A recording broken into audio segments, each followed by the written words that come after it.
The Idol is arguably 2023's most hated and worst performing show. When Velma came out last year, The Idol said, "Hold my beer," and thought, "I'll show you what bad truly is." And 1 week on from the season finale, which aired after 5 episodes, the somewhat dissatisfying feeling was still sitting there within my mind. And it got me thinking, what would have made a better ending of the show?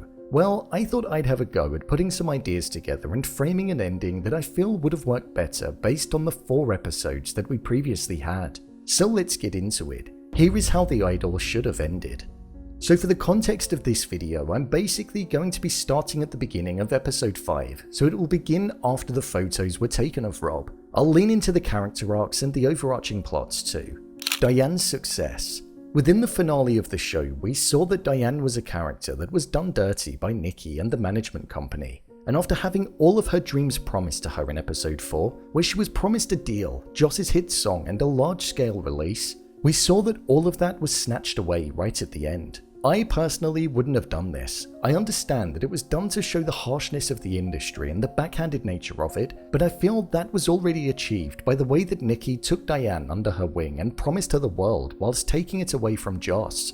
I would have had that be the main focus of the backhanded nature of the industry, because that's something that I feel would have hit harder. We saw Joss have it all taken away from her because she ultimately broke down after missing her mother, and in the industry's eyes, showed that she was unreliable and a bit like a loose cannon. So by leaning in on the idea that Nikki saw Joss as being unreliable, it would have made the machine that's the music industry feel even more evil and less humane, due to the unforgiving and non-sympathetic viewpoint that all of the people there had, showing that they were just thinking about money. This would have then led into the main part of the finale, which would have been Jocelyn's demise instead of success.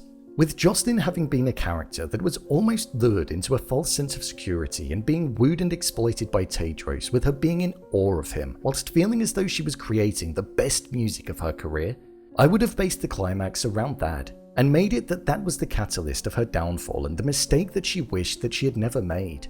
I feel we would have ultimately seen her come to the realization that she had messed things up after hearing about Dyanne being scouted by Nikki and being given her song in episode 4. That also paired with the fact that the label and her management had started to distance themselves, I believe things would have started going round in her mind. The constant questioning of Tedros and his legitimacy from Leia would have finally sunk into Joss's mind, and a sense of regret and that same Joss that we saw in episode 2 would have come to the forefront again. I would have had her breaking down over the very idea that she'd been pushed to the side in order to make way for a new star. In the very beginning, she wanted to create music that was more her and had meaning behind it, but the management and industry wanted her to go in a different way, a way that they knew was going to sell. And I feel with her going in the direction that she wanted to go in, which was by working with Tedros and her ultimately holding him responsible for almost taking her focus away from an already relatively successful career due to the obsessive and possessive nature that he had, she would hold him accountable and not put any of the blame on herself. This wouldn't cause her to become the cult leader in my eyes like what happened in the finale. She would become the self-centered, wanting to be better individual that we saw back in episode 1, where she was frustrated that she wasn't good enough. This would in turn cause her to have a similar reaction to how she was in the original finale. She would start to push away from Tedros, and that is where we would see a large-scale argument take place where we would truly understand and have it shown to us why Tedros and Joss were now acting differently with one another. This would also cause the cult members to leave the property as well. None of the abuse that Joss suffered would have been a lie, and she would have actually been mourning her mother and missed the fact that she wasn't around, tying into the warped relationship that she had with authoritative figures. Hence why Tedros was also able to be successful, because he was manipulating her and trying to get inside of her head to piggyback on the success that she was going to have. With Rob's career being destroyed because of Tedros' actions and the photos that he got Xander to share, I feel she would be holding a sense of responsibility for the damage that was done inside of her mind, and she would proceed to live life without him. Joss would have nobody following her kicking the cult out. Leia would have left as she did in the original finale after realizing that she couldn't continue living like the way that she was with the cult. Tedros would have been kicked out by Joss. The management and label would not be around or as involved due to focusing on Dyanne, and one of the final shots that we would see would be of Joss sat there brushing her hair, looking in the mirror with a tear rolling down her face, intercut with scenes of Dyanne, who would be on stage performing, in the studio, and having a progressive, developing career, whereas Joss would have nothing, and a career that she needed to repair following the wasted time and the cancelled tour, which would have caused her fans to have turned on her slightly. Tedros' continuation.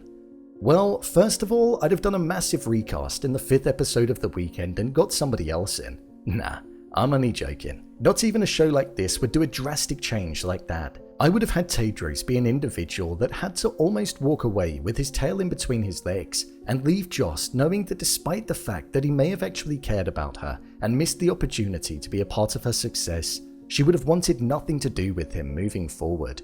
But us feeling the sad reality being present that there was always going to be somebody out there that would be there to exploit another person and piggyback off of their success, showing that the cycle could well happen to somebody else moving forward. And with Dyanne having the success that she was going to go on to have, he may even end up doing what he did to Joss to her, which paints a somewhat sad and haunting reality. There would be no feelings of sympathy for Tedros like the show tried to make us feel, but instead we would see him for who he truly was. The overall message in the finale for me would be focused around being a cog in a machine that is the music industry, and that no matter how long you're on top for, you're never that far away from an edge. And being left out on your own by your team if you fall out of flavor and start not doing what they advise you to do. Joss would have to sit there fighting for the career that she used to have, whilst going on to watch Dyanne having the success that she always dreamed of having. All because she was distracted, was led astray whilst her mind was dealing with issues that were relating to the death of her mother and the abuse that she once suffered.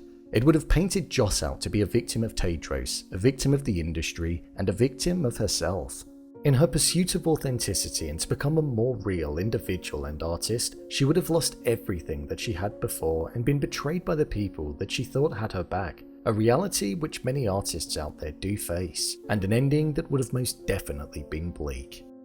I'm not saying my ending of the show is the best thing ever written, or it would have even saved the show. I'm not even a screenwriter, but this was just the direction that I thought it was going to go in, and the narrative that I would have definitely preferred. Jocelyn having a tragic end, rather than the one that saw her coming out on top, and being this evil mastermind.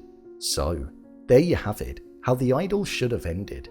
If you want to see more videos such as endings explained, theories and predictions and character breakdowns, then click on the I button. Or alternatively, you can head over to my channel where you'll find them all. If you'd like to give me a show or movie that you'd like me to review, then head over to my Twitter, @brainpilot_, and tweet me what show or movie you'd like me to review next. And finally, if you'd like to see what I rate the latest movies that don't quite make the cut to getting a dedicated video, then head over to my Letterboxd profile. It's where I rate the latest releases in real time. How do you think the Idol should have ended? Leave a comment down below, and don't forget to subscribe. I'll see you next time.